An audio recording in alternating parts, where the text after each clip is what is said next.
নমস্কার 24 আওয়ার্স টিভিতে আপনাদের সবাইকে স্বাগত জানিয়ে আমি দীপঙ্কর শুরু করছি আজকের অনুষ্ঠান জানতে চাই দেশ। আজকে কংগ্রেসের তরফ থেকে ইশতেহার প্রকাশ করা হলো, কালকে বিজেপির তরফ থেকে প্রকাশ করা হয়েছিল, আজকে কংগ্রেসের তরফ থেকে প্রকাশ করা হলো। এবং আজকে আমরা দেখলাম যে এই কংগ্রেসের তরফ থেকে যখন ইশতেহার প্রকাশ করা হলো, অধীর রঞ্জন চৌধুরী কিন্তু বললেন যে আর কোনো ভুল নয়, আর কোনো ফুল নয়।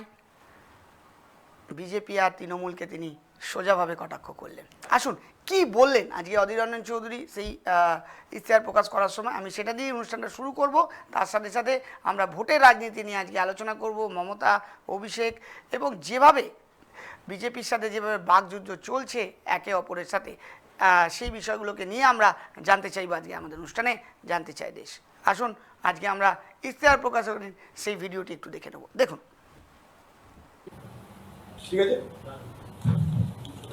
কি বলছি, হাত বাড়ান, বাংলা বাঁচান, আমরাই বিকল্প, আমরাই ভবিষ্যৎ। আমরা বলেছি এবার আর ভুল নয়, আর কোনো ফুল নয়। এবার আর ভুল নয়, আর কোনো ফুল নয়। একই বৃন্তে দুটি ফুল, তৃণমূল আর বিজেপি আর তৃণমূল। মনে থাকবে, আর কোনো ভুল নয়, এবার আর ফুল নয়।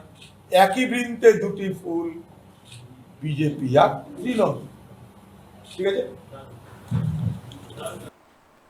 আমরা দেখালাম অধীর রঞ্জন চৌধুরী আজকে ইশতেহার প্রকাশ করলেন কংগ্রেসের তরফ থেকে এবং তিনি একটি স্লোগান রাখলেন, আর কোনো ভুল নয়, আর কোনো ফুল নয়, একই বৃন্তে দুটি ফুল, বিজেপি আর তৃণমূল।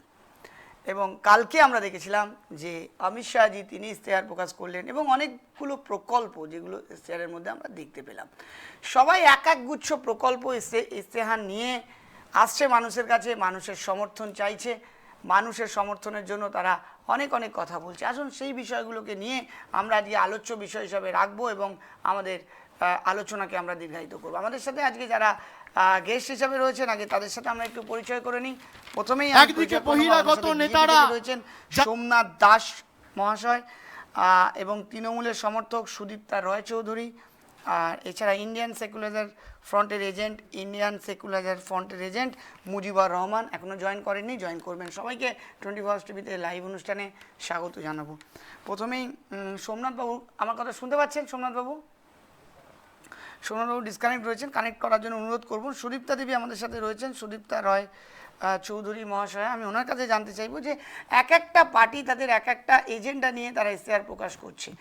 মমতা বন্দ্যোপাধ্যায়ও তার ইশতেহার প্রকাশ করেছে। মানুষ মমতা বন্দ্যোপাধ্যায়কে কেন বেছে নেবেন, যদি এক সংক্ষেপে আপনি বলেন বিষয়টা। আমি একজন মহিলা, আমি মহিলাদের তরফ থেকে জিনিসটা বলা শুরু করি। আপনি যদি লক্ষ্য করে দেখেন, মমতা বন্দ্যোপাধ্যায় এই রাজ্যে মহিলাদের প্রথমে শিক্ষার জন্য শিক্ষাশ্রী দিয়েছিলেন। পরবর্তীকালে মেয়েদেরকে মানে এডুকেশন থেকে আরো স্ট্রং করার জন্য আরো যাতে স্ট্রং হয় শিক্ষার জন্য একটা পরিষ্কার রূপশ্রী আছে। এছাড়া আছে কন্যাশ্রী যেরকম ছিল সেরকম চলছে, সবুজ সাথী আছে। লক্ষ্য করে দেখবেন যে বাড়ির এই যে স্বাস্থ্যসাথী কার্ডটা দেওয়া হয়েছে, সেটিও বাড়ির মেয়েদের, বাড়ির যিনি মহিলা তার নামে ইস্যু হচ্ছে। সেই সাথে ভোরের স্বপ্ন এমএসএমই তে পার্সেন্টেজ বেড়েছে, মহিলা উদ্যোগপতি তাদেরকে যে সহায়তা দেওয়া হবে আগে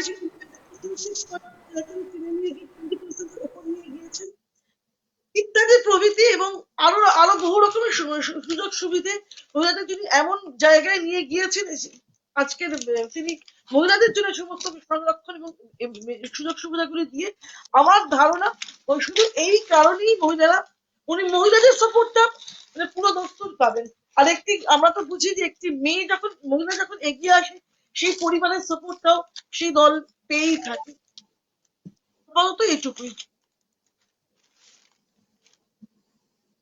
এছাড়া পিডিএস ভার্সেস ক্যাশের যে একটা বিতর্ক আমরা গত বছর ধরে দেখেছিলাম, যেখানে বিভিন্ন অর্থনীতিবিদরা বলছিলেন যে পিডিএস এর থেকেও ডিরেক্ট ক্যাশ হাতে পৌঁছানো ভালো। মমতা বন্দ্যোপাধ্যায় মেয়েদের হাত খরচের জন্য সামান্য কিছু টাকা দেওয়া শুরু করেছেন। এছাড়া অন্যান্য যে টাকা যে স্কিমগুলি ছিল সেগুলিকে উনি বাড়িয়েছেন টাকার পরিমাণ। এইসব দেখে আশা করা যাচ্ছে মমতা বন্দ্যোপাধ্যায়ের সরকারি মানুষ বেছে নেবেন। ধন্যবাদ। আমি সুদীপ্তা দেবী আপনার কাছে আবারও আসবো। একটু সোমনাথ দাস আমার সাথে জয়েন করছে বিজেপি থেকে। সোমনাথ বাবু, বিজেপির ইশতেহারে অনেকগুলো আমরা এখানে ঘোষণা দেখলাম, রাজ্যের সর্বত্র অন্নপূর্ণা ক্যান্টিনে 5 টাকায় খাবার, গম 1 টাকা, ডাল 30 টাকা, নুন 3 টাকা, চিনি 5 টাকা কেজিতে পাওয়া যাবে। 100 দিনের কাজ বেড়ে 200 দিন হবে। প্রাথমিক ও মাধ্যমিক স্তরে 500 শিক্ষকদের বেতন বৃদ্ধি। 75 লাখ কৃষকদের বছরে 10,000 টাকা করে দেওয়া হবে। কৃষি সম্মান নিধি প্রকল্প না পাওয়ায় 18,000 টাকা এককালীন দেওয়া হবে। মৎস্যজীবীদের বছরে 6,000 টাকা করে অনুদান। অনেকগুলো একগুচ্ছ প্রকল্প আমরা দেখলাম। তো আমি একটাই কথা জানতে চাইবো সোমনাথবাবু, যে আজকে রাজ্যে অমিত শাহজি তিনি কিন্তু ইশতেহার প্রকাশ করেছেন, তো আপনাদের রাজ্যে কি কোনো মুখ ছিল না যিনি ইশতেহার প্রকাশ করতে পারেন? কারণ রাজ্যে যে এই মুহূর্তে রয়েছে যারা নেতৃত্বে, তাদের মধ্যে কি কোনো মুখ ছিল না যারা আজকে এই ইশতেহারকে প্রকাশ করতে পারেন? আমি এই প্রশ্নটি প্রথমে আপনাকে জিজ্ঞাসা করতে চাইব। দেখুন, আপনাদের সর্বপ্রথম বলি, ভারতীয় জনতা পার্টি কিন্তু একটা ভারতীয় রাজনৈতিক দল। এটা কোনো আঞ্চলিক দল নয়, কোনো রাজ্যের একটা রাজনৈতিক দল নয়। ভারতীয় জনতা পার্টি সারা ভারতবর্ষ জুড়ে ভারতীয় জনতা পার্টির বিস্তার রয়েছে। সেই হিসাবে ভারতীয় জনতা পার্টির সাংগঠনিক হিসাবে আমাদের একটা নিজস্ব সংবিধান আছে। সেই সংবিধান অনুযায়ী আমরা কেন্দ্র থেকে রাজ্য, রাজ্য থেকে জেলা, থেকে মন্ডল, মন্ডল থেকে বুথ সভাপতি অনুযায়ী আমাদের বিভিন্ন সিস্টেম চলে। সেই হিসাবে আমাদের এটা যদি আপনি বলতে পারতেন, আমাদের রাজ্য সভাপতিকে পাশে বসিয়েই যিনি ইশতেহার প্রকাশ করেছেন তিনি দেশের স্বরাষ্ট্রমন্ত্রী প্রকাশ করেছেন। আরো একবার বলছি, ভারতীয় জনতা পার্টি একজন সর্বভারতীয় রাজনৈতিক দল, এটা আপনারা বারবার ভুলে যাচ্ছেন। তাতে একজন সর্বভারতীয় রাজনৈতিক দল হতে পারে, কিন্তু সর্বভারতীয় রাজনৈতিক দল হতে পারে, আজকে কংগ্রেসও সর্বভারতীয় রাজনৈতিক দল। কিন্তু আমার বক্তব্য, স্টেট কার্ড প্রশ্ন আপনার কাছে, যে আপনাদের রাজ্যের কোনো নেতৃত্ব নেই যিনি এই ইশতেহার প্রকাশ করতে পারবেন, তাহলে দেশটা রাজ্য কিভাবে চালাবে? তাহলে দেশটা চালাতে গেলে তাহলে আপনাদের যেহেতু আপনারা সর্বভারতীয় দল, তাহলে আপনাদের বাইরে থেকে কাউকে ভাড়া করে নিয়ে আসতে হবে দেশটা চালানোর জন্য, মাফ করবেন, রাজ্যটা চালানোর জন্য। না না, আপনাকে ভাড়া করা কোথা থেকে বলছেন? আমরা তো তৃণমূল কংগ্রেস নয়, পিকে কে ভাড়া করে নিয়ে আসছি 500 কোটি টাকা দিয়ে। আমাদের যিনি ইশতেহার প্রকাশ করেছেন দেশের স্বরাষ্ট্রমন্ত্রী, ভারতীয় জনতা পার্টি। এখানে যদি সোমনাথ বাবু বলছেন আর কংগ্রেস বলছেন, কংগ্রেস। হ্যাঁ হ্যাঁ, আমি একটু কাউন্টার নিয়ে নিই সুদীপ্তা দেবীর কাছে, আবার আপনার কাছে যাবো। হ্যাঁ সুদীপ্তা দেবী বলুন। বিজেপির যে বাচ্চা ছেলেটি আমার ভাইয়ের মতো, সে বোধহয় জানে না এই টিউটরের টিউশন নিয়েই 2014 সালে আজকে দিনের যে স্লোগানটা তৈরি হয়েছিল, এইটা বোধহয় বেচারা বাচ্চাটার জানা নেই, তাই ও একটা ভুল কথা বলে ফেলেছে। ঠিক আছে, আমি এটাকে ধরছি না। আর যেটা সেটা হচ্ছে যে সত্যি যেটা বললেন, রাজ্যে মুখ নেই এবং দিলীপ বাবুকে যথেষ্ট গুরুত্ব দল দিচ্ছে না, এটা স্বরাষ্ট্রমন্ত্রীকে উড়ে আসতে লক্ষ্য করে দেখুন। দলের যিনি সর্বভারতীয় দলের সর্বভারতীয় প্রেসিডেন্টও করতে পারতেন, তার উপর ভরসা নেই, উড়ে আসতে হলো সেই মানে ভারত জুড়ে যে সিন্ডিকেট চালাচ্ছে মোদী শাহ সিন্ডিকেটের শাহকে উড়ে আসতে হলো, কারণ আর কারোর উপর ভরসা নেই, মুখ নেই। যদি কোন রকম কিছু গোলমাল পেকে যায়, তাই শাহকে উড়ে আসতে হলো। লক্ষ্য করে দেখুন আপনি যে কাশীপুর অমিত শাহের নামে ভয় পাচ্ছেন কেন? অমিত শাহ ভূত দেখছেন কেন আপনারা? অমিত শাহ এলেই আপনাদের মধ্যে একটা কম্পন ধরে কেন? অমিত শাহ এলেই আমরা দেখি আপনাদের মধ্যে একটা কম্পন ধরে যায় কেন? অমিত শাহকে দেখলেই আপনারা ভয় পেয়ে যান কেন? অমিত শাহ জুজুকি আপনাদের কাজ করছে? আর আপনারা বলছেন রাজ্যে মুখ বর্তমান অমিত সত্যি লাগে দাঙ্গা ওনার ইতিহাস তো ভালো না, ওকে দেখে সত্যি আনন্দ হর্ষ পাওয়ার কোনো জায়গা নেই। বাংলা মানুষ বর্গি দেখলে ভয় পায়, চিরদিন ছোট থেকে তোমাকেও তোমার মা বলেছে ঘুমিয়ে পড় বাছা, নইলে সিং আ জায়গা, অত তো এটা তো সিনেমার ডায়লগ। আর পশ্চিমবঙ্গে বলা হতো হ্যাঁ, আবার বাংলা ছেলে আমার বউ- মায়েরা বলেছিল, মা ঠাকুমারা বলেছিল যে টিউশন থেকে পড়ে আসার সময় অন্ধকার রাস্তা দিয়ে এলে রাম নাম করবি, দেখবি ভূত পালিয়ে যায়। তেমন এখন দেখা যাচ্ছে রাম নামে ভূত পালিয়ে যাচ্ছে, তাহলে মুখ্যমন্ত্রী নিশ্চয়ই ভূত। আপনি কি বলেন? আপনি তো আপনি আমাকে বললেন ভাইয়ের মতো বাচ্চা, আপনি নিশ্চয়ই অনেক সেজেগুজে এসছেন আজকে। আপনি তৃণমূল কংগ্রেসের হয়ে, তাই আপনাকে বলছি আপনি বলুন, রাম নামে ভূত পালায় ঠাকুমারা বলতো, তাই আমরা রাম নাম করতাম, সত্যি ভূতে ধরতো না। এখন দেখছি রাম নাম করলে মুখ্যমন্ত্রী পালিয়ে যাচ্ছে, তাহলে মুখ্যমন্ত্রী কি এই বাংলার ভূত? রাম নামটা কি করতে, রাম নাম করার তো যায়, রাম নাম করে লোকে পশ্চিমবঙ্গের মানুষ মরে গেলে পরে। তাহলে কি বিজেপি অলরেডি নিজেকে মৃত বলে মনে করছে যে রাম নাম শুরু করেছে? না রাম না, নাম আপনি তাহলে না না না, রাম নাম মরে গেলে রামকে অপমান করছেন। রাম নাম মরে গেলে আপনি কি করেন? আপনার বাড়িতে যদি বিজেপি ঠাকুমা দিদিমা থাকে, জানবেন আপনার মায়েদের কাছে যে আর রাম নাম মরে গেলে করে। হ্যাঁ, প্রভু শ্রী রামচন্দ্রের নাম আপনি সব সময় করা যায়, আর আপনি বলছেন মরে গেলে রামের নাম করে। হ্যাঁ, হরে কৃষ্ণ হরে রাম, হরে কৃষ্ণ হরে রাম। হ্যাঁ, তাহলে বিজেপির এখন তবে সেই রাম আসে, আসি টপিকসে তবে কথা বলি। সেই রাম আসে। বাইরে থেকে বর্গি আসছে বলে বিজেপিকে কটাক্ষ তৃণমূল নেত্রী সুপ্রিমো। কি বলেছেন মমতা বন্দ্যোপাধ্যায়, একটু দর্শকদের দেখাবো, দেখুন। আমি আপনারা ভুলে গেছেন বাইরে থেকে বর্গি আসছে। আগে মায়েরা ঘুম পাড়াতেন, ছেলে ঘুমালো পাড়া জুড়ালো বর্গি এলো দেশে, বুলবুলিতে ধান খেলো সে খাজনা দেব কিসে। আর এখন বিজেপি বলছে ছেলে ঘুমালো পাড়া জুড়ালো বিজেপি এলো দেশে, সবার সবকিছু কেড়ে নিল বাঁচবো মোরা কিসে। ইতিহাস, সংস্কৃতি, ঐতিহ্য শোনালাম মমতা বন্দ্যোপাধ্যায়ের সেই বক্তৃতাটা। সোমনাথ বাবু, আপনার কাছে এই বিষয় নিয়েই যাব, যে আপনি বলছিলেন যে অমিত শাহ রাজ্যে এলে তৃণমূলে এত ভয় কোথায়।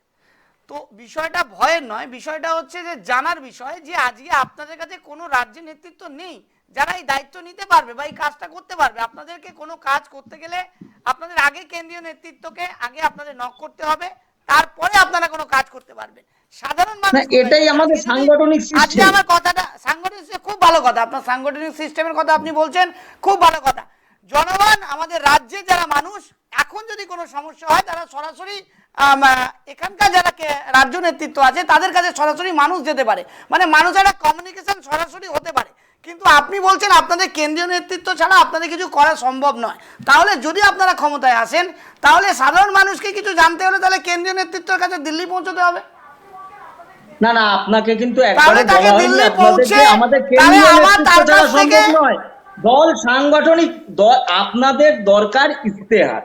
বাংলার মানুষের দরকার ভারতীয় জনতা পার্টি বাংলার ক্ষমতায় মানুষকে আসলে দরকার ইশতেহার, এবং সেটা বাংলার মানুষকে এটাও অমিত দরকার শাহ একটা করলো, বাংলার মুখ, কি দিলীপ ঘোষ একটা করলো সেটা বাংলার বলার এটা মুখ। নয়। আজকে অমিত শাহ, নরেন্দ্র মোদী বা স্মৃতি ইরানি থেকে শুরু করে যারা প্রার্থী তো আজকে দিল্লি কেন্দ্রীয় বা নেতৃত্বে উত্তরপ্রদেশ রয়েছে, থেকে কেউ হয়নি। এই তাদের কাছে বাংলার কিন্তু বাংলার সাধারণ মাটির মানুষ ছেলেমেয়েরা আশা হয়েছে। করে না, আশা করে বাংলার সেই মুখটা যেটা মমতা বন্দ্যোপাধ্যায় একমাত্র মুখ, যেটা মানুষ তার কাছে 1:1 চেনে বা তার কাছে যেতে পারে।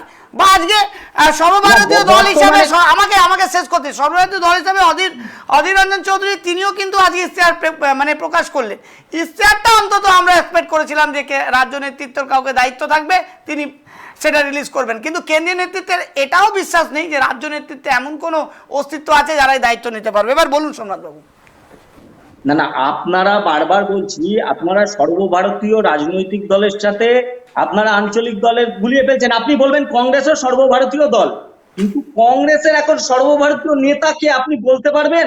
রাহুল গান্ধীকে আপনি খুঁজে পান কোন সময়? আজকে যে অধীর বাবু এসছেন, অধীর বাবু কে আমরা সম্মান চৌধুরী একজন নেতা, রাজ্যের নেতা, মানুষ তাকে চেনে যে অধীর রঞ্জন চৌধুরী রাজ্যের নেতা, তিনি রাজ্যের লোক। কিন্তু আপনাদের রাজ্যের লোককে, আপনাদের রাজ্যের লোক কাকে ট্রাস্ট করেন? মুকুল রায়।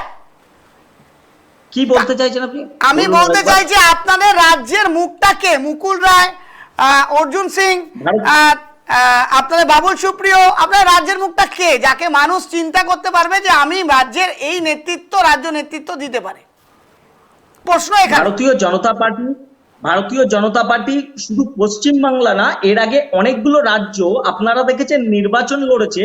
তার সেটা কিন্তু নির্বাচনের আগে মুখ্যমন্ত্রী ঘোষণা মুখ না করে কিন্তু নির্বাচন লড়েছে, নির্বাচিত ওখানে জয়ী লাভ হয়েছে, পরে মুখ্যমন্ত্রী ওখানে আপনারা সবাই দেখতে পেরেছেন। আমরা এই নির্বাচনও এই বাংলার মাটিরই ভূমিপুত্র, এইখান থেকেই হবে আপনার মুখ্যমন্ত্রী। আপনারা যে 294টা আসন দেখছেন, এইখানে কিন্তু কোন রকম উত্তরপ্রদেশ থেকে এসে কেউ দাঁড়ায়নি। এই বাংলার ছেলে মেয়েরাই নির্বাচন লড়ছে, এদের মধ্যে থেকেই কেউ হবে মুখ্যমন্ত্রী। আর বাংলার মানুষ, বাংলার মানুষ শুনুন, একটা প্রশ্ন আপনার কাছে রাখতে চাই। অবশ্যই আপনারা আজকে এইখানকার ভূমিপুত্রতেই আপনারা দান করিয়েছেন, কিন্তু একটা কথা চিন্তা করুন তো, এখনো পর্যন্ত আপনারা যারা যারা দান করিয়েছেন, কেউ এমপি যারা কেন্দ্রীয় সভা থেকে, যারা লোকসভা থেকে জিতে কেন্দ্রে গেছে, তাদেরকে আপনারা আবার বিধানসভায় নিয়ে এসে প্রার্থী করছেন। তার মানে প্রার্থী নেই আপনাদের কাছে, আপনার কাছে মুখ নেই, এটা তো সরাসরি প্রকাশ হচ্ছে। না না, একজন এমপি বিধানসভা গণতান্ত্রিক পদ্ধতিতে নির্বাচন লড়তেই পারে। একজন এমপি তো আপনারা দান করেননি, একজন তো এমপি আপনারা দান করেননি। না না, একজন না হোক, আমি আপনাকে এক্সাম্পল দিচ্ছি, যারা দাঁড়িয়েছে তাদের যোগ্যতা অনুযায়ী তারা দাঁড়িয়েছে। মানে তাদের যোগ্যতা এটাই হলো যে তারা একসময় এমপি ছিল, কিন্তু তাদের যোগ্যতা এটা এত খারাপ যোগ্যতা যে তাদেরকে আজকে এমএলএ তে দাঁড়াতে হচ্ছে। হ্যাঁ শুনুন, না তাদের না, শুনুন, ভারতীয় জনতা পার্টি যাদের প্রার্থী করেছে তাদের যোগ্য মনে করে প্রার্থী করেছে, যারা আগামী দিন মন্ত্রিসভায় গিয়ে তারা এই রাজ্যটা চালাতে পারে। আরেকটা স্টেপে মানুষ যায়, কিন্তু আপনারা তো একটা স্টেপ থেকে আরেকটা স্টেপে নিয়ে চলে আসছেন তাদের। আপনি বলুন তো, আপনি বাবুল সুপ্রিয়কে যারা আসানসোলে যারা এমপি বানিয়েছিল, যারা আসানসোলে এমপি বানিয়ে তাদের কিছু ভেবে ভোটটা দিয়েছিল। আজকে যদি উনি এখানে যদি তিনি যেতেন আজকে, তাহলে তাকে যারা ভোট দিয়েছিল তারা আবার একজনকে ভোট দিতে হবে, যাকে আবার ভোট দিয়ে আবার তাকে আমরা এমপি করতে হবে। মানুষের এখন একটাই মানুষের বিবেচনাকে নিয়ে, মানুষের রায়কে নিয়ে আপনারা ছেলেখেলা করছেন, মানুষের রায়কে নিয়ে আপনারা ছেলেখেলা করছেন। মানুষের রায়কে নিয়ে আমরা ছেলেখেলা করছি না, মানুষ তার উত্তর দিচ্ছে আর মানুষ দেবে। কারণ বর্তমানে রাজ্যে মুখ্যমন্ত্রী হিসাবে মমতা বন্দ্যোপাধ্যায়ের জনপ্রিয়তা কমে গেছে। মানুষ মমতা বন্দ্যোপাধ্যায়ের মুখ আর দেখতে পাচ্ছে না, কারণ নাটক শুরু হয়েছিল 2011-তে, নাটকের সমাপ্তি 2021-এ হবে। আপনাকে বলে রাখছি, ভারতীয় জনতা পার্টি সোনার বাংলার সরকার এখানে গড়ার জন্য ভারতীয় জনতা পার্টি শুধু সময়ের অপেক্ষা। এটা তো বিজেপির স্বপ্ন হতে পারে। বিজেপির স্বপ্ন না, বিজেপি যেটা স্বপ্ন দেখে সেটা বাস্তবে রূপান্তরিত করে। আপনি যেমন এটা ধরুন দিবা স্বপ্ন হতে পারে, এটা ধরুন দিবা স্বপ্নও তো হতে পারে।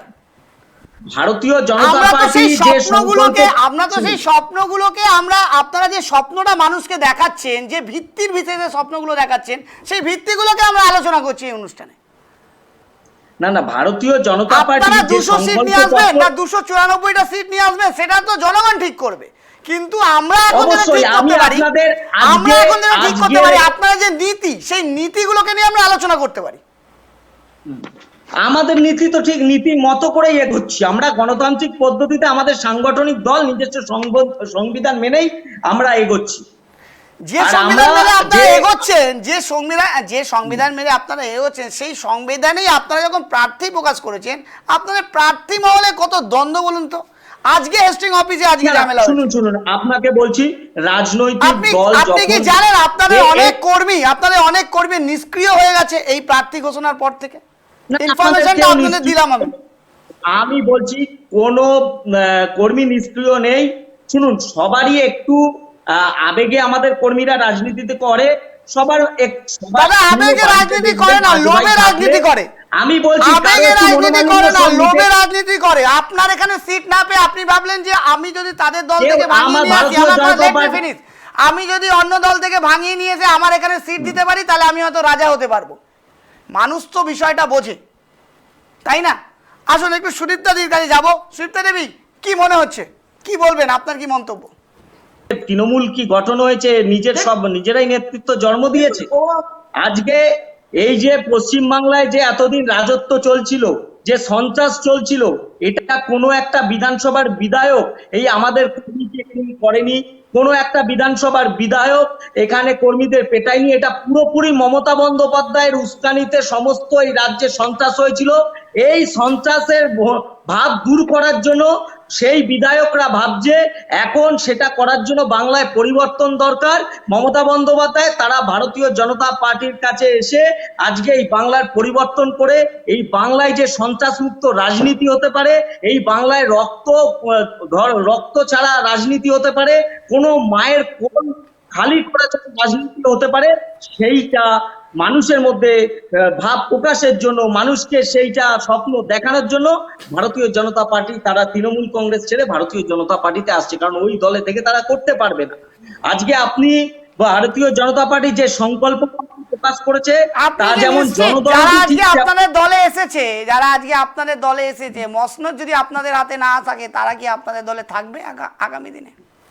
মসনদ আমরা 100% আপনাকে বলে রাখছি, মসনদ আমরা এখানে করছি। আপনাকে আজকে লোকগুলো এগুলো আপনাদের ক্যান্ডিডেটদের আপনারা দেখাতে পারেন, আপনাদের প্রার্থীকে আপনারা দেখাতে পারেন, আসন নিয়ে কিন্তু আপনি অন ক্যামেরায় বসে মানুষকে এই লোক দেখাবেন না। হ্যাঁ সুদীপ্তা দেবী বলুন। না 154 থেকে 162 আসন নিয়ে আসতে চলেছে বিজেপি। আপনাকে লিখে রাখছি, আজকে আপনি লিখে রাখুন, আর 2 তারিখে আপনি আপনার সাথে আমার সাথে সাজি তো বলেছিলেন 200-র উপরে সিট আনবে, সেখানে আবার 100-তে কেন নেমে এলো? আমি তো অঙ্কটা বুঝতে পারছি না। 154 থেকে 162টা সিট আমরা পাচ্ছি। 154 থেকে 162 অমিত শাহ বলেছিলেন 200-র উপরে সিট, তাহলে দুটোর মধ্যে মিল কেন পাচ্ছেন? তো অবনতি হয়ে গেল।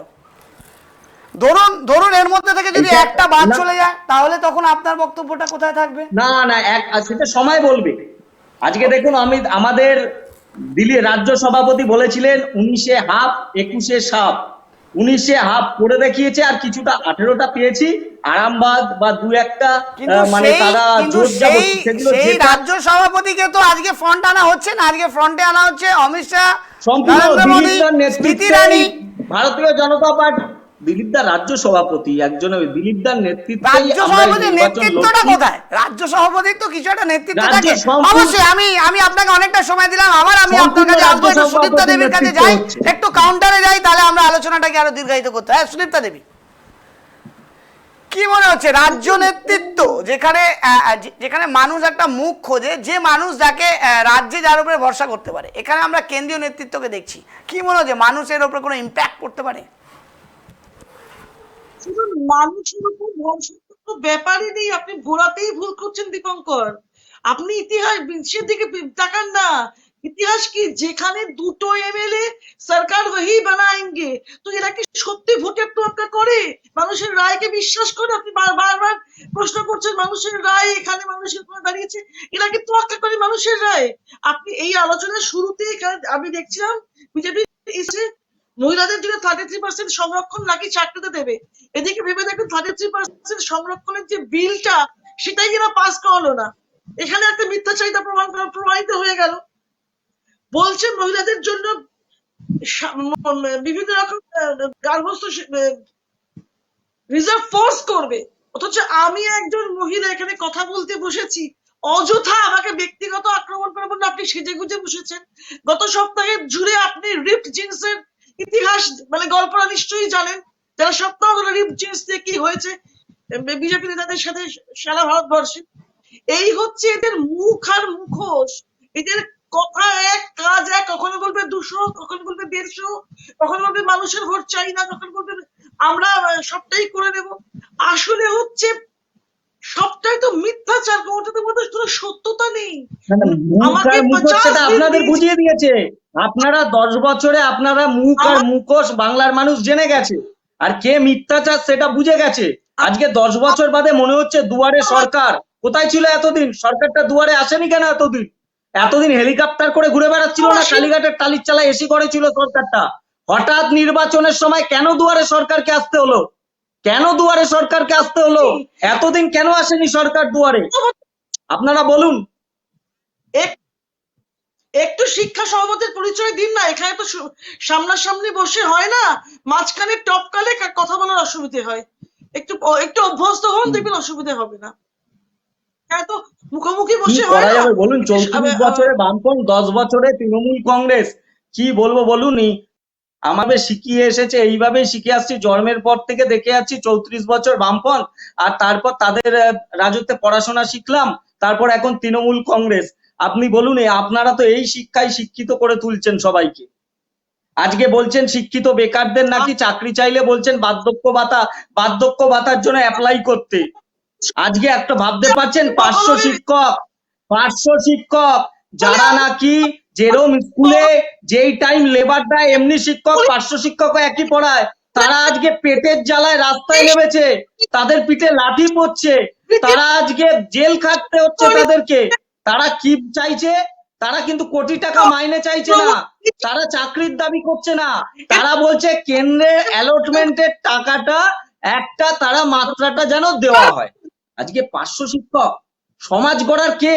মা বাবার পর গুরুদেব হচ্ছে শিক্ষক। আজকে শিক্ষকদের কি অবস্থা আপনি এসে বলুন? পড়বে শিক্ষককে পিটিয়ে তুলে দিয়েছে। একটু অনুরোধ করবো, হেডফোনটা আপনি একটু কানেক্ট করুন, কারণ আপনার অডিও ব্রেক করছে। আপনি নর্মাল হেডফোনে কথা বলুন, ব্লুটুথে কথা বললে একটু অসুবিধা হচ্ছে। অডিও আমাকে বলছেন? হ্যাঁ, আপনাকেই বলছি, আপনি যদি একটা হেডফোন ইউজ করেন খুব ভালো হয়। আপনার কনভেটা আমাদের দর্শকদের কাছে প্রপার পৌঁছচ্ছে না, একটা হেডফোন ইউজ করুন কাইন্ডলি। হ্যাঁ, সোমনাথ বাবু শুনতে পাচ্ছেন? হ্যাঁ বলুন। সোমনাথ বাবু, আজকে এই যে বহিরাগত, বারবার বলা হচ্ছে বহিরাগত, এবং আমরা দেখছি যে আপনাদের প্রত্যেকটি জায়গায় কিন্তু আজকে কেন্দ্রীয় নেতৃত্বকে আজকে সামলাতে হচ্ছে, আপনি তার নিয়ে ব্যাখ্যা দিচ্ছেন। তো আমার বক্তব্য হচ্ছে যে আগামী দিনে মানুষ, মানে রাজ্যের মানুষ, রাজ্যবাসী চায় একজন রাজ্যের ছেলেকে বা একজন রাজ্যের মেয়েকে, তো সেই জায়গায় কি বিজেপি আসতে পারবে? অবশ্যই আমাদের, আপনাকে আবারও বলছি, আমাদের যে সকল প্রার্থী হয়েছে, আমাদের রাজ্য কমিটিও দেখুন সব এই বাংলার যারা ছেলেরা রয়েছে, বাংলার যারা দায়িত্বে রয়েছে তারাই রয়েছে। আজকে আমি বলছি, সেইখানে দাঁড়িয়ে কেন্দ্রের নেতৃত্ব প্রচারে আসবে না। আমরা সর্বভারতীয় রাজনৈতিক দল, আজকে আসবে না জেপি নাড্ডা, আজকে কৈলাস বিজয়বর্গীয় আসবে না, প্রচার করবে না। আজকে মমতা বন্দ্যোপাধ্যায় সর্বভারতীয় তাদের কোনো জায়গায় দল না হওয়া সত্ত্বেও থেকে লোকসভা নির্বাচনে আসেনি। আপনারা দেখেননি 2019-এর নির্বাচনে? আপনারা দেখেননি 2019-এর নির্বাচনে? আপনারা সব 21টা আপনারা দেখেছেন, তারা যত রিজেক্টের কথায় সারা ভারতবর্ষের নেতাদের নিয়ে এসে তারা দু হাত তুলে বলছে আমরা প্রধানমন্ত্রী হব। তাহলে সেই সময় তারা নিয়ে আসেনি আপনারা, আপনাদের চোখের সামনে। আর আমাদের সর্বভারতীয় দলের সর্বভারতীয় সাধারণ সম্পাদক, সভাপতি, যে তারা তো প্রচারে আসতেই পারে। আর তৃণমূল কংগ্রেসটা তো চলছেই, তো দেখুন পিকেট দ্বারায়। এর জন্য তার প্রমাণ যারা দল ত্যাগ করছে তারা একটাই বলছে, প্রশান্ত কিশোর আর অভিষেক বন্দ্যোপাধ্যায়ের জন্য তারা তৃণমূল কংগ্রেসটা ত্যাগ করলো। অবশ্যই এরা ভয় পাচ্ছে অমিত শাহ, জেপি নাড্ডাকে দেখলেই এদের বুকটা চিনচিন করতে শুরু করছে। অবশ্যই, নিশ্চয়ই আপনাদের কাউকে দেখে নিশ্চয়ই বুক চিনচিন করে, তাই জন্যই আপনারা এই মন্তব্য রাখলেন। আমার না, আমাদের কাউকে দেখলে চিনচিন করে না দাদা। আমরা এখন আমরা এটা বাংলার মানুষের আশীর্বাদে, বাংলার মানুষের সহযোগিতায় আমরা এবার নির্বাচনে জয়লাভ হব। আমরা ক্ষমতায় আসবো, আমরা সরকার গঠন করব, এবং আপনাদের বলে রাখছি, ভারতীয় জনতা পার্টি যে সংকল্প পত্র, এমন একটা রাজনৈতিক দল যে ক্ষমতায় আসার পর যে সংকল্প পত্র প্রকাশ করে তা বাস্তবে রূপান্তরিত করে দেখা, তার প্রমাণ রয়েছে। 370 ধারা হোক, রাম মন্দির হোক, আত্মনির্ভর ভারত, জনকল্যাণমূলক কর্মসূচি হোক। পশ্চিমবঙ্গে আমরা যেদিন ক্ষমতায় আসবো সংকল্প প্রকাশ হয়েছে, মন্ত্রিসভার গঠনের পর থেকেই এর কাজ শুরু হয়ে যাবে। আপনাদেরকে এখানে কথা জানতে চাই, ডিস্টেন্স মেনটেন করে থাকবেন, ফ্রেমটা ঠিক রাখবেন। আমি আপনার কাছে সুপ্রিয়া দেবী আসবো। একটু অভিষেক বন্দ্যোপাধ্যায় বহিরাগত নিয়ে একটু কি বলছেন, আমি একটু দর্শকদের আজকে যে কাউন্টার করেছেন আমি সেটা একটু দেখাবো, দেখুন। একদিকে বহিরাগত নেতারা যারা বাংলা বলতে পারে না, বাংলা পড়তে পারে না, বাংলায় কথা বলতে পারে না, বাংলায় কি লেখা আছে পড়তে পারবে না, বাংলা জানে না, কৃষ্টি, বাংলার ইতিহাস, সংস্কৃতি, ঐতিহ্য কিচ্ছু জানে না, যে মঞ্চ থেকে বক্তব্য রাখছে, পিছনে কি লেখা আছে বলতে পারবে না, তারা নাকি সোনার বাংলা করবে। শোনালাম অভিষেক বন্দ্যোপাধ্যায় তার আজকে সোনার বাংলা নিয়ে কি কটাক্ষ তিনি করলেন। হ্যাঁ, সুদীপ্তা দেবী, একটু হেডফোনটা মুখের সামনে রাখবেন, একটু হেডফোনটা মুখের সামনে রাখবেন কাইন্ডলি হেডফোনটা। বাংলা মিষ্টিদের একটা সংস্কৃতি জানে না, তারা সোনার বাংলা করছে, যে সোনার ত্রিপুরা হলো না কেন, সোনার উত্তরপ্রদেশ কেন হলো না, সোনার কর্ণাটক, সোনার মধ্যপ্রদেশ কেন হলো না, কি অসুবিধা ছিল? সোনার মহারাষ্ট্র হলো না, মহারাষ্ট্র পরের বার তাড়িয়ে দিল, কেন হলো না? মহারাষ্ট্র তো পরের ভোটেই তাড়িয়ে দিল, একটা ভোটে রাখলো, পরের ভোটেই তাড়িয়ে দিল, কেন? এর উত্তরগুলো খুঁজতে হবে না? সোনার ভারত হলো না, উনি বলছিলেন ছোট ভাইটি যে যা বলে তা করে, ঠিক, ধর্মভিত্তিক যা বলেছে সেগুলো করেছে, ধর্মীয় মেরুকরণের জন্য যেগুলি জরুরি সব করেছে, কিন্তু মানুষের জনকল্যাণমুখী ভারতের জন্য, ভারতের মিক্সড কালচারের জন্য, মিক্সড ইকোনমির জন্য গুরুত্বপূর্ণ কোন স্টেপস আমরা নরেন্দ্র মোদীর থেকে পাইনি। উনি বলেছিলেন মুঝে 50 দিন দিজিয়ে, আপামর ভারতবর্ষ বিশ্বাস করেছিল যে এবার কাল 50 দিন পেলে পরে 2016 সালে ধন ফেরত আসবে, ফেক কারেন্সি শেষ হবে, জঙ্গি আন্দোলন মিটে যাবে ভারতবর্ষ থেকে, কোনো জঙ্গি থাকবে না, যা সামান্য থাকবে সেগুলো সরকার দেখে নেবে। পরবর্তীকালে ভোটের মুদ্রা 2019-এর মুদ্রা কি হলো? কালাধন ফিরলো না, কেউ 15 লক্ষ টাকা পেল না, বছরে 2 কোটি চাকরি হলো না, কাশ্মীরের 370 ধারা বিলুপ্ত হলো ঠিকই, কিন্তু কাশ্মীর আর একটা যন্ত্রণাময় অধ্যায় সেখানে শুরু হলো, সমস্ত নেতাদেরকে ঘরবন্দি করে রাখা হলো, তাদের কথা বলার অধিকার কেড়ে নেওয়া হলো, সারা পৃথিবী তার জন্য ভারতবর্ষের দিকে আঙুল তুললো। আর ভোটের আগে ভারতীয় জনতা পার্টি কেন্দ্রে রয়েছে, একটা নেতার সম্পর্কে ব্লেম দিতে পারবেন? একটা নেতার আপনি একটু ইন্টারভেন করবেন, আমি শেষ করার পর ও বলবে, ও তো বলতে অভ্যস্ত নয়। নেতা প্রত্যেকজন সোমনাথবাবু, আমি আবারও আপনাকে সুযোগ দেবো, একটু সুদীপ্তা দেবীকে বলে নিতে দিন, আমি আবার আপনার কাছে যাব। হ্যাঁ, নয়, এখানে মুখোমুখি বসছি, তো একটা প্রশ্ন আপনার কাছে রাখবো। সুদীপ্তা দেবী, একটা প্রশ্ন আমার কাছে আছে। আপনারা বলছেন যে বিজেপি আজকে কোনোভাবেই মানুষের কাছে তারা গ্রহণযোগ্য নয়, মানুষ তাদের গ্রহণ করবে না। আজকে বাবুল সুপ্রিয় নমিনেশন পত্র জমা দিতে যাচ্ছে, একটা নর্মাল জিনিস, একটা যে কোনো পার্টির একটা প্রতিনিধি সে নমিনেশন জমা দিতে যায়, ভয়টা কোথায় আপনাদের? আজকে তাকে নমিনেশন জমা দেওয়া নামে এতটা বিক্ষোভ।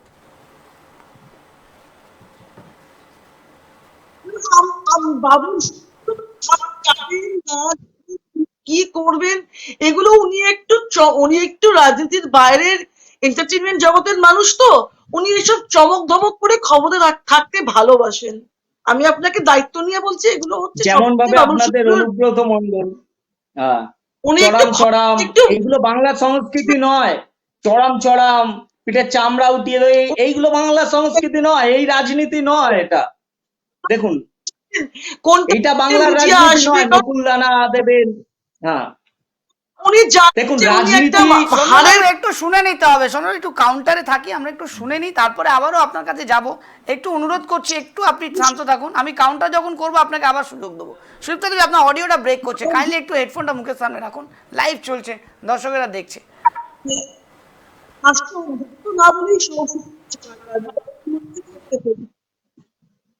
হ্যাঁ, তো যেখানে ছিলাম, আসলে উনি এন্টারটেইনমেন্ট জগতের লোক, উনি জানেন ওনাকে দল হারতে পাঠিয়েছেন, উনি দলের সেনাপতি হিসেবে আমি ওকে রেসপেক্ট করি এই জন্য যে উনি হারতে এসেওছেন। উনি একজন এমপি, ভারতবর্ষের মন্ত্রীও বটে, হাফ প্যান্টের মন্ত্রী বোধ হয়, কিন্তু যাই হোক মন্ত্রী তো নিশ্চিত।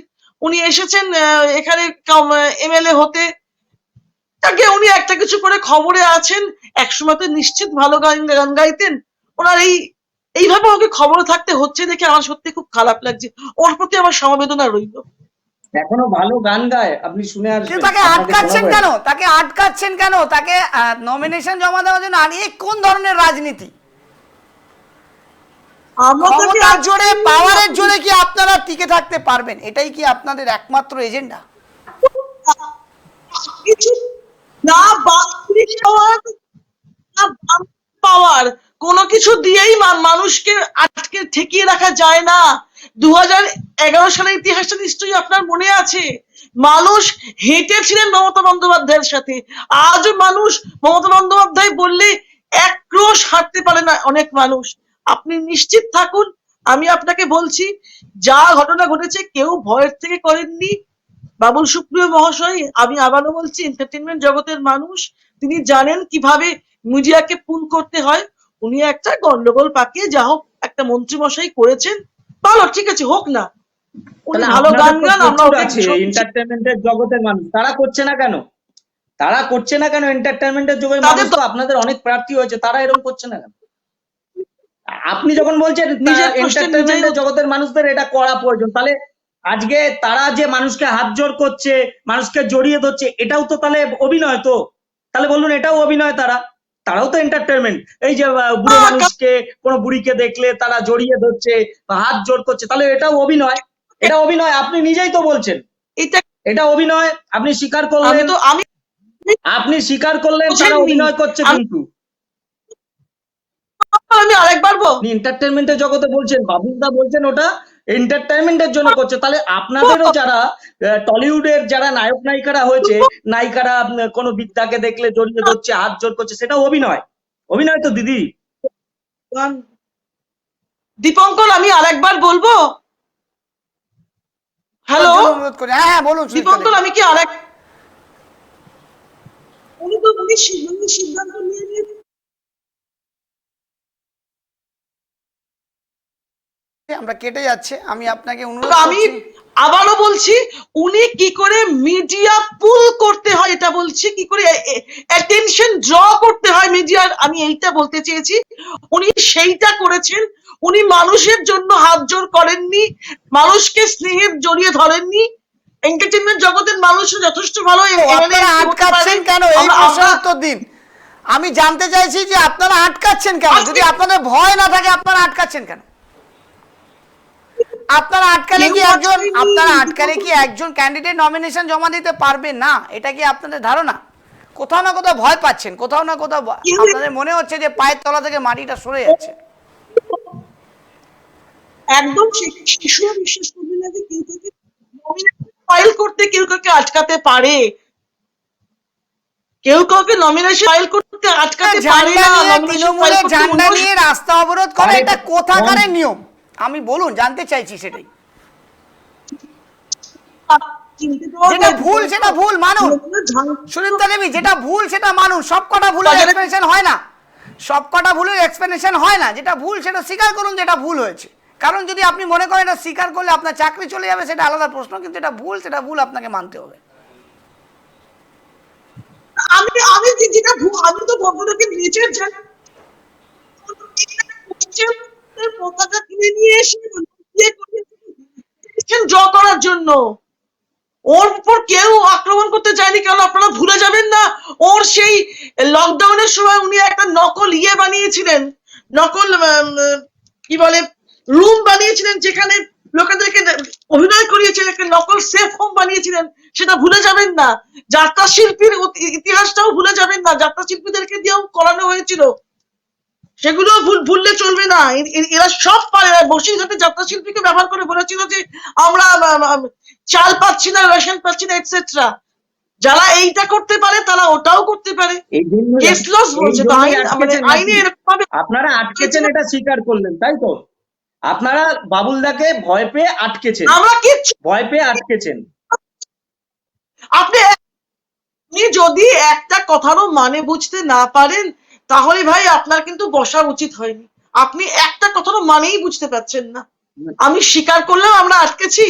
হাই ঈশ্বর, আমাদের যাই হোক। সঞ্চালক দাদাও বুঝতে দীপঙ্কর, পারছেন না আপনি next। কেন আটকেছিলেন, একটু পরিষ্কার করে বলবেন।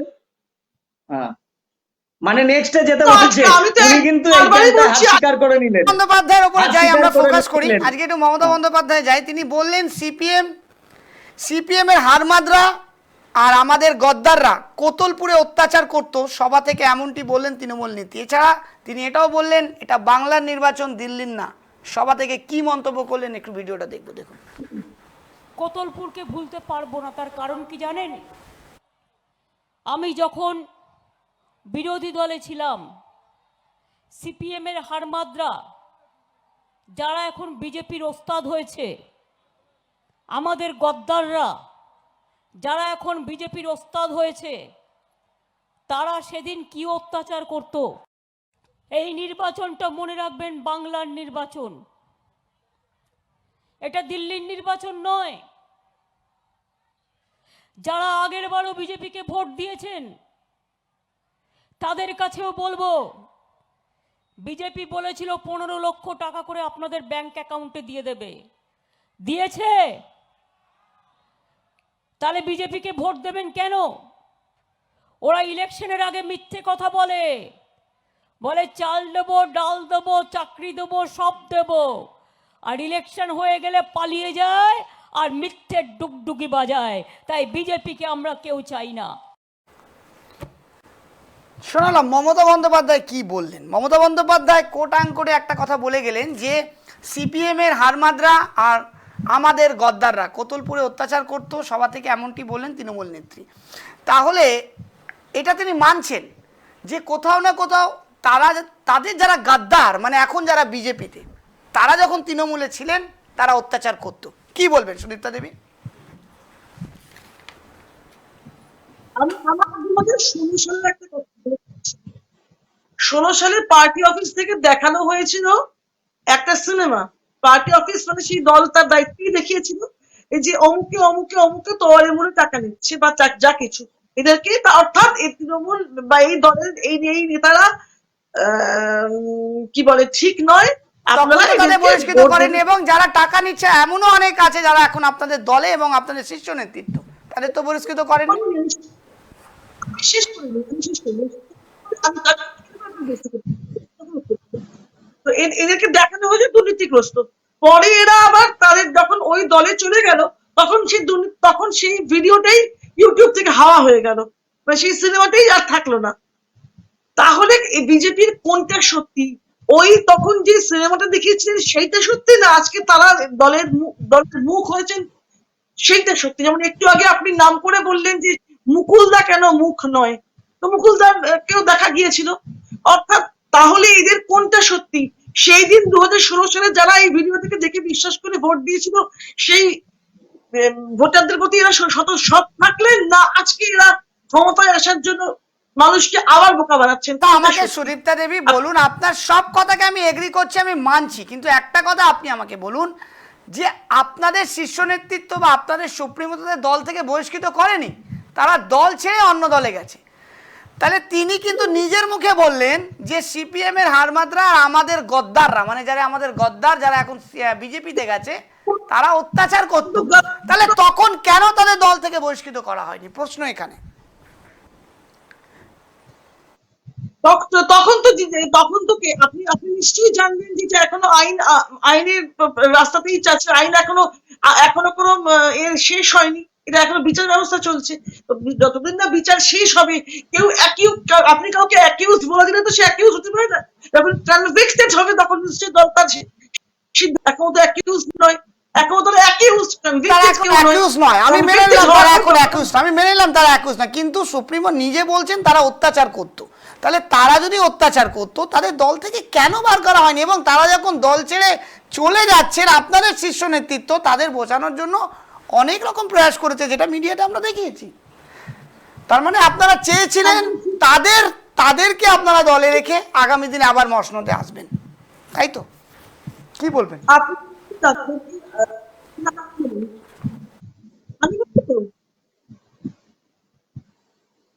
হ্যালো, আমি বলবো তো? হ্যাঁ আপনি বলবেন, অবশ্যই আপনাকে প্রশ্ন করলাম আমি। আচ্ছা, আপনি যদি দেখেন, কালকেই বোধহয় দিদি বলেছেন যে আমাকে আসতে পর্যন্ত দিত না। আমি গভীরভাবে বিশ্বাস করেছিলাম এদেরকে, যে এরা নিশ্চয়ই ঠিকভাবে প্রশাসনটাকে দক্ষভাবে রান করছে। যখন তিনি জানতে পারলেন সত্যি, তখন দেরি হয়েছে। এটা মমতা বন্দ্যোপাধ্যায় তো নিজেই স্বীকার করেছে, নিজেই মুখ্যমন্ত্রী, তার ভুল, তিনি রাজ্যের মুখ্যমন্ত্রী, তার ভুল হচ্ছে, তার খেসারত কি সাধারণ মানুষ দেবে? এখন আবার একবার ভুল করবেন, মানে তিনি রাজ্যের মুখ্যমন্ত্রী, তিনি ভুল করছেন, তার ভুলের প্রায়শ্চিত্ত কি সাধারণ মানুষকে দিতে হবে? আপনি বললেন যে তারা মানুষ নন্দীগ্রামে গিয়ে দেখেছেন নন্দীগ্রামের মানুষগুলোর কি অবস্থা এতদিন এখন যখন আপনারা এখন যখন আপনাদের পিঠে টান পড়ছে তখন সারাদিন নন্দীগ্রামে গিয়ে বসে যাচ্ছেন মানে নিজের রাজনীতি করার জন্য নিজের সুবিধা পাওয়ার জন্য যেটুকু করা সেটুকু সবকিছু করতে রাজি আপনারা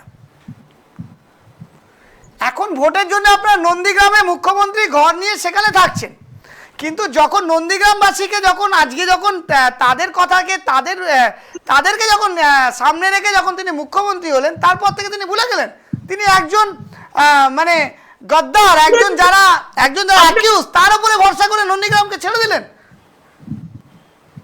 তিনি তো জানতেন না তিনি তো দেখুন আমি আপনি নিশ্চয়ই জানেন তাহলে এখনো তিনি অনেক কিছু জানেন না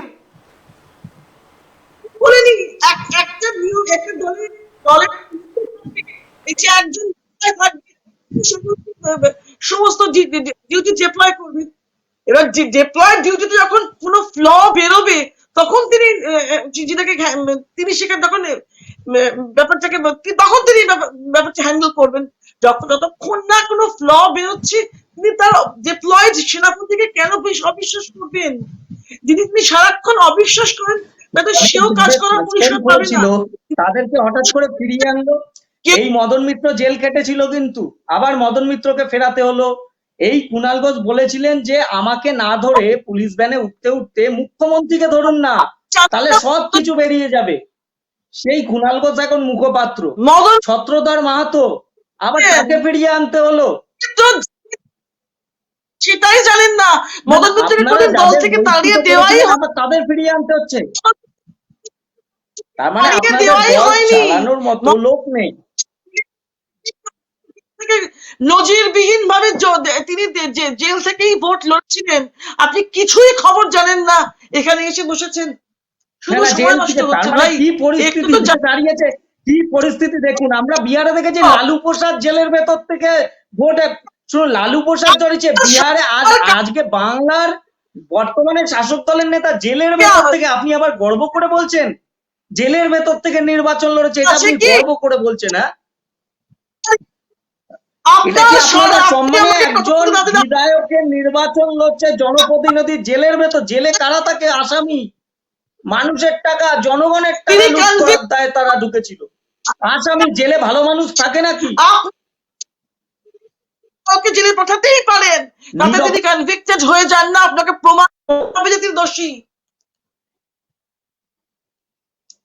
জেলে আপনাকে প্রমাণ করতে হবে আপনাকে আইন মানেন না আপনারা আপনি আইন মানেন না পাঠালেই আইন মানেন না আপনি গায়ের জোরে আজকে সাজা দিয়েছিল আপনি গর্ব করে বলছেন উনি জেলের ভেতর থেকে নির্বাচন লড়েছে এটা গর্বের বিষয় এটা গর্বের বিষয় আপনি কি পর্যায়ে বলুন এটা পশ্চিমবাংলা রবীন্দ্রনাথের বাংলা ঈশ্বরচন্দ্র বিদ্যাসাগর দয়ানন্দ সাগর নেতাজি সুভাষচন্দ্র এই বাংলা বিনয় বাদল দীনেশ এরা স্বাধীন করেছিল এই জন্যে এই বাংলার একজন জনপ্রতিনিধি জেলের ভেতর থেকে নির্বাচন লড়বে মানুষের টাকার দায় টাকা খাওয়ার দায়ে কথার উত্তর দেব আপনি জানেন না আপনার এই সোনার বাংলা আপনারা বানাচ্ছেন আপনি জানেন না আপনি স্বীকার করুন আমি জানি না আপনি জানেন না আপনি জানেন না আর নইলে জেনে বুঝে মিথ্যে বলছেন কোনটা আমি জানি না হয় আপনি জানেন না আপনি জেনে বুঝে মিথ্যে কোনটা জানি না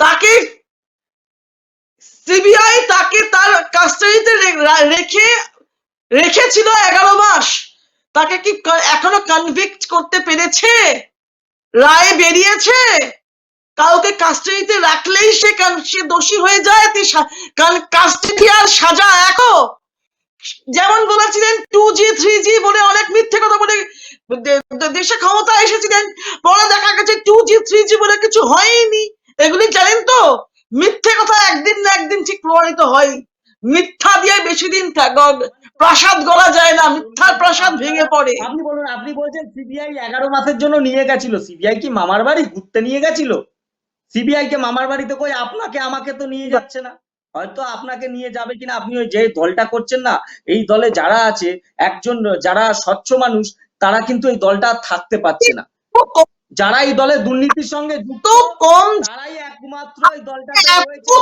শুধুমাত্র নিজেদের রাজনীতি বলে আমার লজ্জা হচ্ছে এইসব স্টুপিডদের সাথে বসতে একটু ইচ্ছে করে না। আপনি মানেই বুঝছেন না, কাউকে কাস্টাডিতে রাখা মানে কাস্টাডি মানে আপনার ভাষা আপনি সাজা পাচ্ছেন না। আপনি বাংলায় আপনি যদি বাংলায় কটু কথা বা গালাগাল দিতে হলে আমায় বাংলায় দিন, বাংলায় দিন। আপনি একটা নিজের দলটা আপনার যদি আপনার জন্য আপনার দল লজ্জিত হচ্ছে, একটু জেনে আসবেন, না হলে না খুব পুরো প্যানেলটা ঘেটে যায়। দীপঙ্কর একটু ইন্টারভেন করুন। আমরা দয়া করে আলোচনায় রাখি, আমরা আলোচনায় থাকি, সময় একদম শেষের দিকে আমরা চলে আসছি। আজকে অভিষেক বন্দ্যোপাধ্যায় বললেন মোদি বলেছেন 15 লক্ষ টাকা দেবে, মোদি বলেছেন 15 লক্ষ টাকা দেবে, 2 কোটি বেকারকে চাকরি দেবে, কালো টাকা ধ্বংস হবে, কিন্তু কিছুই হয়নি। সভা থেকে এমনই মন্তব্য করলেন। এদেরকে কি আপনারা ভোট দেবেন? কি বললো শুনুন। কালকে বিজেপি ইস্তাহার প্রকাশ করেছে, কত ভাষণ, এই করব তাই করব। আরে আপনারা 2014 সালে যেগুলো বলেছিলেন 19 সালে করেননি কেন? বিজেপির ইস্তাহার জানেন, অডিও ক্যাসেটের মতো, খালি শোনা যায়, চোখে দেখা যায় না। আর তৃণমূলের ইস্তাহার হচ্ছে হাই কোয়ালিটি ডিভিডি, শোনাও যায় দেখাও যায়, যা বলে তার প্রতিফলন কাজেও রয়েছে, শুনতেও পাবেন দেখতেও পাবেন। আর এদের হচ্ছে অডিও ক্যাসেট, খালি শোনা যাবে চোখে দেখা যাবে না। শোনালাম বিজেপির ইস্তেহার প্রকাশ হওয়ার পর অভিষেক বন্দ্যোপাধ্যায় কি বললেন, যে এটা একমাত্র অডিও ক্যাসেট, যেটা শোনা যাবে কিন্তু দেখা যাবে না, এবং তৃণমূলের শোনাও যায় দেখাও যায়। তার পরিপ্রেক্ষিতে তিনি বিজেপিকে কি চ্যালেঞ্জ ছুড়ে দিলেন শুনুন। আমি আসছি, শুনুন। আপনাদের মোদি বলেছিল ক্ষমতা এলে 15 লক্ষ টাকা দেবো, কেউ পায়নি। বলেছিল বছরে 2 কোটি বেকারের চাকরি হবে, কেউ চাকরি পায়নি। বলেছিল কালো টাকা ধ্বংস হবে, হয়নি। বলেছিল জিএসটি করে অর্থনৈতিকভাবে ভারতকে শক্তিশালী করব, ভারতবর্ষের অর্থনীতি আজ রসাতলে। আসুন একটু সুদীপ্তা দেবী এই প্রসঙ্গে কিছু বলতে চাইছেন। হ্যাঁ, সুদীপ্তা দেবী। উনি বলেছেন অডিও ক্যাসেট আমি আরেকটা কিছু ব্যবহার করব। ওদের মিস্টার ইন্ডিয়া जो ना कभी दिखाई दे बेचारा बस सुनाई दे। ওই সোনার আছে দিন যেমন কারোর আসেনি, একজনের এসেছে অবশ্যই, যিনি সিএম থেকে পিএম হয়েছেন তার আছে দিন এসেছে। ভারতবর্ষের সাধারণ মানুষের আছে দিন আসেনি, তেমন সোনার বাংলাও হবে না। সবটাই মিথ্যার বহিঃপ্রকাশ, মিথ্যা কথা। আর মিথ্যা করে যত জোরে জোরে বলা যায় সেটা তখন সত্যি বলে মনে হয়। এটা একটা ফেনোমেনা, এটাকে বিশ্বাস করার কোনো কারণ নেই। বেশি মিথ্যা বলতে পারে কেউ? মমতা আজকে বলুন, এই বাংলায় মমতা বন্দ্যোপাধ্যায়ের থেকে বেশি 10 বছরে বাংলায় যদি কারো উন্নতি হয়ে থাকে সেটা অভিষেক বন্দ্যোপাধ্যায়ের। কালীঘাটের টালির চালা উনি কি কাজ করে? কোনো ইঞ্জিনিয়ার, কোনো ডাক্তার, কোনো ওকালো উকিল, উনি কোনো বড় ব্যবসায়ী? আজকে এত বড় বাড়ি, এত টাকার মালিক, আজকে চলমান সিঁড়ি, এত টাকা বড় ঝাড়বাতি কোথা থেকে এলো? কোথা থেকে এলো? কার থেকে এলো? উনি কত বড় ব্যবসাদার, কি করেন অভিষেক বন্দ্যোপাধ্যায়?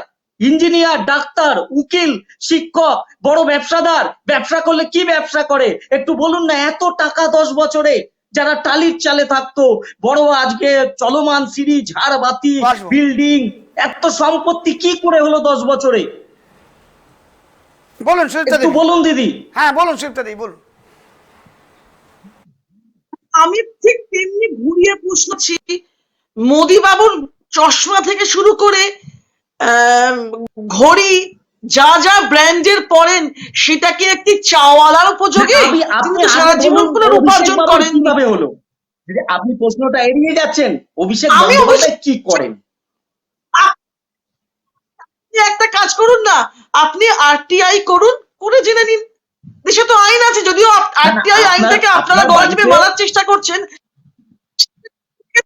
আপনি আরটিআই করে জেনে নিন। দিদি, আমি তো অডিটর নই, আমি আপনার বাবাকে পরিশ্রম করেছে, জিজ্ঞেস করবেন এত বছরে, 10 বছরে আপনার বাবা কতটা সঞ্চয় করতে পেরেছেন জিজ্ঞেস করুন তো। আপনাদের অন্ন মুখে তুলে শিক্ষা দিয়ে, আপনাদের পোশাক পরিচ্ছন্ন পরিয়ে 10 বছরে কত টাকা ব্যাংক ব্যালেন্স করতে পেরেছে আপনার বাবা? আজকে বাস্তবটা জিজ্ঞেস গলা করুন না তো। ফাটিয়ে আজকে অভিষেক বন্দ্যোপাধ্যায় কি করে, সরকারে আসার আগে কি অবস্থা ছিল, সরকারে আসার পর তার এত টাকা কোথা থেকে এলো? কিন্তু কংগ্রেস করে দিয়ে গিয়েছে জানার জন্য, যদিও আপনারা ডালা ছেড়েছেন আইনটারও, কারণ তাহলে সত্যি বেরিয়ে পড়বে আপনাদের। তো যা হোক, আইনটা তো এখনো পুরো মরে যায়নি, পুরোটা মারতে পারেননি আপনি। আমি আপনাকে পরামর্শ দিচ্ছি, আপনি সত্যটা আমি তো অডিটের নই, আমি ওর এড়িয়ে যাচ্ছেন। ওর সম্পত্তির পরিমাণ কি করে বলতে পারবো? আমি ওর চার্টার্ড অ্যাকাউন্টেন্ট, চাইছেন না। নিজের পেশা কোম্পানি সেক্রেটারি কাজ করি, ভালো করে করিনি, আমি বলতে পারবো না, এই উত্তর আমার কাছে নেই। আপনি সহজ কাজ আরটিআই করে, আপনি আরটিআই করুন, আমি কিছুই বলিনি, আমি আপনাকে পরামর্শ দিয়েছি। না, আপনাকে বলছি, দুর্নীতি আপনি বলুন না, আমার আমি অতদূর যাচ্ছি চার্টার্ড না। অ্যাকাউন্ট, আপনি একটা সাধারণ মানুষের সুদীপ্তা বলুন দেবী, না, সুদীপ্তা দেবী, 10 সুদীপ্তা বছরে দেবী, একটা সুদীপ্তা মানুষের দেবী, এত সম্পত্তি হয় কোথা সুদীপ্তা থেকে? দেবী, সুদীপ্তা আপনি দেবী, একটা সাধারণ সুদীপ্তা মানুষ দেবী, হিসাবে সুদীপ্তা চিন্তা দেবী, করুন। সুদীপ্তা দেবী, আমার কথা শেষ করুন, 10 বছর, সুদীপ্তা 10 দেবী, বছরে এত সুদীপ্তা দেবী, সম্পত্তি। সুদীপ্তা দেবী, সময় খুব অল্প, আমার কথা একটু শুনে নিন, আমার কথা শুনে নিন। মমতা বন্দ্যোপাধ্যায় তিনি দেখান যে তিনি সাদা শাড়ি এবং হাবাই চটি পরেন, টালির বাড়িতে থাকেন, খুব ভালো কথা, তিনি রাজ্যের মুখ্যমন্ত্রী, তিনি এইভাবে জীবনযাপন করেন। কিন্তু অভিষেক বন্দ্যোপাধ্যায় নাই কোনো মুখ্যমন্ত্রী, নাই কোনো প্রধানমন্ত্রী, আর নাই কোনো কেন্দ্রীয় নেতৃত্বের কোনো বড় লিডার। তিনি একজন সাধারণ এমপি এবং সেই হিসাবে হ্যাঁ তিনি মাননীয় মুখ্যমন্ত্রীর একজন ভাইপো, সেটা কিন্তু সবাই আমরা জানি। কিন্তু সেই জায়গায় দাঁড়িয়ে থেকে আমাদের রাজ্যে কত মানুষ খেতে পায় না বলুন তো, কত মানুষের চাকরি নেই বলুন তো, কত মানুষ অনাহারে দিন কাটায়। আজকে একজন এমপি, তার বাড়িতে লিফট লাগানো আছে, তার বাড়িতে বড় বড় ঝাড়বাতি লাগানো আছে, তাহলে আপনারা সাধারণ মানুষের কথা বলেন, গরিবদের কথা বলেন, এগুলো কখন ভুলে যান যে আজকে সাধারণ মানুষগুলো যে অবস্থায় রয়েছে, আজকে আমরা এত সুখে স্বাচ্ছন্দ্যে কী জন্য থাকবো? যেহেতু আমরা পার্টি করি, যেহেতু আমাদের কাছে পাওয়ার আছে, যেহেতু আমাদের কাছে অস্তিত্ব আছে, তাই তো এত লড়াই, তাই না? কি বলবেন সুচিত্রা দেবী? দেখুন, আমি জানি না আমি অভিষেক বাবুর বাড়িতে কি ছিল। আমার এটা জানার কথা নয়, আমি পেশায় চার্টার্ড অ্যাকাউন্টেন্ট নই। আমি একটু আগে ওকেও বোঝালাম এটা, যদি সত্যি এটা নিয়ে কোনো প্রশ্ন থাকে, যে কেউ এখনো তো আরটিআই আইনটা আছে, আরটিআই একজন রাস্তায় ফুটপাতে বাস করে, সেও জানে যে অভিষেক বন্দ্যোপাধ্যায়ের বাড়ির কি অবস্থা। আমি তো এটার জন্য তো তাহলে সেই কোয়ালিফাইডের প্রয়োজন নেই। এক সেকেন্ড, আমি বলি, আমার না মোল্লা নাসিরউদ্দিনের গল্পটা মনে পড়ছে। মোল্লা নাসিরউদ্দিন একদিন একটা জায়গায় বক্তব্য রাখতে উঠেছে, তো ও জানে না এই বিষয়ে কি বলতে হবে, তখন ও খুব বুদ্ধি কাটিয়ে বলছে, আমি যা বলবো তা এখানে আপনারা কেউ কেউ জানেন, কেউ কেউ জানেন না। তখন এরা বলছেন, মানুষের ভিতর থেকে বলা হয়েছে, হ্যাঁ হ্যাঁ আমরা কেউ কেউ জানি, কেউ কেউ জানি না। তখন উনি বলেন, বেশ তো, যারা জানেন তারা, যারা জানেন না তাদেরকে জানিয়ে দিন। তেমনি আপনি তো বলছেন ফুটপাথের মানুষ জানেন, সবাই জানেন, তো জেনে নিন না, তাহলে আমাকে শুধু শুধু আমার গলা খারাপ করাচ্ছেন কেন ভাই? আমি তো আপনাকে সহজ পদ্ধতি, আপনি বলছেন আমি জানি না অভিষেক বন্দ্যোপাধ্যায়ের বাড়িতে সিঁড়ি আছে, চলমান সিঁড়ি, ঝাড়বাতি, আপনি জানেন না? নেমন্তন্ন করে আমাকে উনি গরিবের রক্তচোষা টাকা তিনি স্বীকার করছেন। এর প্রশ্ন জনগণের কাছে যখন আছে, তাহলে 2021 যে বিধানসভা যে ফলাফল হবে, মানে 2 মে, যারা আমাদের অনুষ্ঠান দেখছেন, যারা আমাদের অনুষ্ঠানের সাথে যুক্ত আছেন, তারা অবশ্যই এর জবাব 2 মেতে দেবেন এবং তার উত্তরও 2 মেতে আমরা পাওয়া যাবে। আমরা অনুষ্ঠান একেবারে শেষের দিকে চলে এসেছি। সোমনাথবাবু, একটা কথা আমি আপনার কাছে জানতে চাইবো, আজকে যে ইশতেহার তৃণমূলের তরফ থেকে বার করা হয়েছে, ঠিক তার ইশতেহারকে ফলো করেই কিন্তু বিজেপির ইশতেহারের সাথে অনেকটা মিল রয়েছে। যেমন রাজ্যের সর্বত্র অন্নপূর্ণা ক্যান্টিনে 5 টাকায় খাবার দেবেন। আচ্ছা একটা কথা বলুন তো, 5 টাকায় খাবার দিয়ে কি আপনি মানুষের দুঃখ কষ্ট দূর করতে পারবেন? আপনি 5 জনকে চাকরি দেন, আপনি 5 জনকে চাকরির কথা বলুন না, যারা স্বনির্ভর হতে পারবে। শুধু মানুষ কি 5 টাকায় খেয়ে তাদের জীবনযাপন হয়ে যেতে পারে? আপনারা কি রাজ্যবাসীকে এতটা বোকা বানেন যে যারা 5 টাকায় খাবে সারা জীবন তারা 5 টাকায় খেতে থাকবে? একটা চাকরির কথা বলছেন না, একটা ডেভেলপমেন্টের কথা বলছেন না, একগুচ্ছ প্রকল্প নিয়ে আসছেন, কিন্তু ভোটের পরে সেই প্রকল্প কোনো ইমপ্লিমেন্ট নেই। সাধারণ মানুষ কি এত বোকা ভাবেন? সোমনাথবাবু, 1 মিনিটে বলবেন, 1 মিনিটের সময় নেই। পরিবার পিছু একজন করে যুবকের চাকরির কথা বলা হয়েছে। শিক্ষিত যুবকদের চাকরির জন্য প্রতিটি ব্লকে নেতাজি বিপিও স্থাপন করা হবে, এটা বলা হয়েছে। আপনারা আর বিধবা দেখুন, ভাতা মাসিক আমরা 10,000 থেকে ক্ষমতায় বাড়িয়ে আসার পর 30,000 টাকা করবেন বলছেন। রাজ্যে আমরা ক্ষমতায় আসার পর ল ইন অর্ডার আমরা মেয়েদের চালু করব, শিক্ষা ও পরিবহন যার সম্পূর্ণ বিনামূল্যে, সেটাই 15 লাখের মতো গল্পে তো চলে যাবে না তো? না না একদম যা না না না, বিজেপি হ্যাঁ, বলে ঠিকই বলেছেন, 15 না লাখ না টাকা একদম ঠিক প্রত্যেক- বলেছেন যে না না এটা হবে না, এটা ঠিক হবে, কারণ এখনো ইলেকশনটা শেষ হয়নি। না 2 মে বিজেপি না না 2 মে আপনাকে মানুষ তার বলেছি জবাব দেবে। 15 লাখ টাকা মানুষের অ্যাকাউন্টে ঢুকিয়ে দেবে, এটা বিজেপি কোনোদিন বলেনি। আপনারা এটাকে কোনো একটা কথাকে অপপ্রচার করছেন। শুনুন, আপনাকে এক সেকেন্ড আমি একটা কথা বলি। আমরা ক্ষমতায় আসার পর ল ইন অর্ডার আমরা চালু করব। ল ইন অর্ডার চালু হওয়া মানে এখানে ইনভেস্টমেন্ট হবে, ইনভেস্টমেন্ট হলে রেভিনিউ বাড়বে, রেভিনিউ বাড়লেই অর্থনৈতিক অবস্থা উন্নতি হবে, তার ফলে মানুষের এখানে বাংলায় উন্নতি হবে। আর শুনে রাখুন, আপনারা 2 টাকা জানেন কিলো চাল আপনারা জানেন রাজ্যে ক্রাইমের, আপনারা যে দিল্লিতে আপনাদের সরকার রয়েছে, দিল্লিতে এবং আরো অন্যান্য জায়গায় যেখানে আপনাদের সরকার চলছে, সেখানে ক্রাইমের কি পজিশন এবং রাজ্যে ক্রাইমের কি পজিশন, যদি দুটো দিয়ে তুলনা করা যায়, আপনি কি তুলনা করতে পারবেন? না না, পশ্চিম বাংলার ক্রাইম তো ঘরে। আরে গত পঞ্চায়েত নির্বাচনে নির্বাচন করতে দেয়নি এরা, পঞ্চায়েত নির্বাচনে নির্বাচন করতে পারে দেয়নি। আজকে নারীরা সুরক্ষিত নয়, নারী মুখ্যমন্ত্রী বাংলার মেয়ে বলছে। আজকে আমি এই দিদিকে বলছি, দিদি আজকে মুখ্যমন্ত্রী বলছে নারী নির্যাতন হলে 30,000, 40,000, 50,000 টাকা দেবে। একটা বাংলার মেয়ে, মহিলা মুখ্যমন্ত্রী। কালকে যদি আপনার ইজ্জতের মূল্য 30-40,000, 50,000 টাকা মুখ্যমন্ত্রীর আগে, আপনি মেনে নেবেন?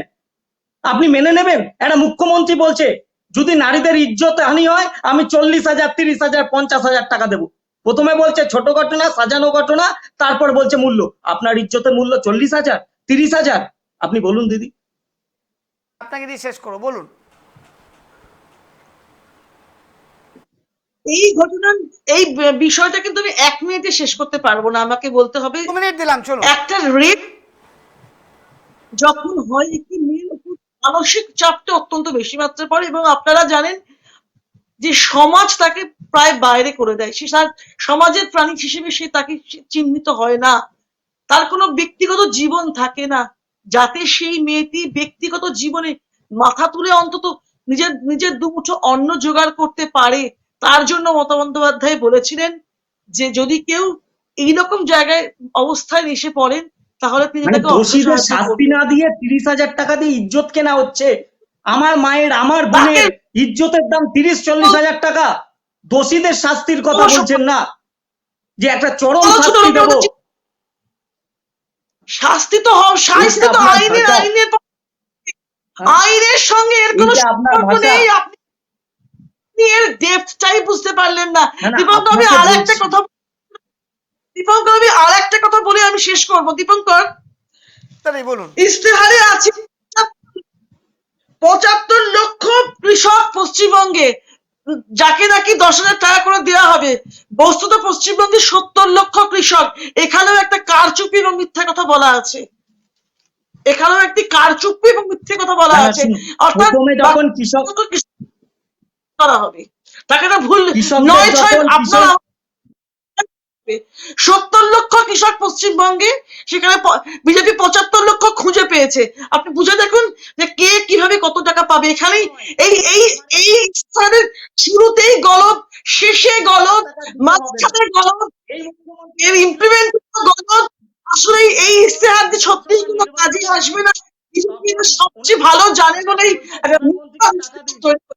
ওই বলে না, শুনুন দিদি, একটা কথা আছে বাংলায়, গাধায় জল খায় ঘুলিয়ে ঘুলিয়ে খায়।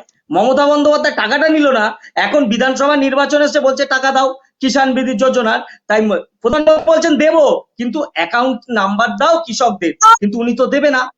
আমফানের 1,000 কোটি টাকা লুট করে নিয়েছে, যাদের টাকা যাদের পাওয়া উচিত। আর হিসাব চাইলে মুখ্যমন্ত্রী বলছেন তুই কে রে, তোকে কেন দেবো? একটা মুখ্যমন্ত্রী প্রধানমন্ত্রীকে এই ভাষায় বলতে পারে? এটা আপনাদের সংস্কৃতি? এটা বাংলার লজ্জা, বাঙালির লজ্জা। এটা একটা মুখ্যমন্ত্রী প্রধানমন্ত্রীকে বলছে তুই কে, তোকে হিসাব দেবো? অযোগ্য লোকের হাতে গিয়েছে, অলরেডি চলে গিয়েছে পশ্চিমবঙ্গকে। আমরা অনুষ্ঠানের শেষ পর্যায়ে চলে এসে অনুষ্ঠান থামাবো। সোমনাথ বাবু, সুদীপ্তা দেবী, দুজনকেই অসংখ্য ধন্যবাদ আমাদের সাথে থাকার জন্য, তাদের মতামত দেওয়ার জন্য। সবাইকে নমস্কার। শুভরাত্রি। এবং যেতে যেতে মমতা বন্দ্যোপাধ্যায় ভোটের কি আবেদন করলেন শুনুন। মনে রাখবেন সিপিএম কিন্তু বিজেপির সাথে আবার ডিল করেছে, কংগ্রেস বিজেপির সাথে ডিল করেছে। ওদের ডিলটাকে খিল মেরে দিন, যাতে সিপিএম কংগ্রেস আর বিজেপি কেউ আসতে না পারে।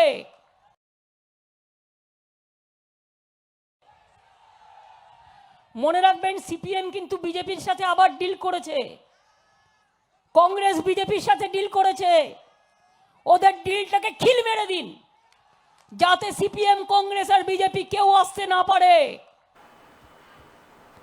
শোনালাম মমতা বন্দ্যোপাধ্যায় কি বললেন, যে বিজেপি সাথে কংগ্রেস এবং সিপিএম ডিল করেছে এবং সেই ডিলটাকে খিল মেরে দিন। আবার অন্যদিকে সেকুলারিজম পার্টি মানে কংগ্রেস, বিজেপি, কংগ্রেস এবং সিপিএম তারা বলছে যে তৃণমূল এবং বিজেপির একসাথে জোট বেঁধেছে।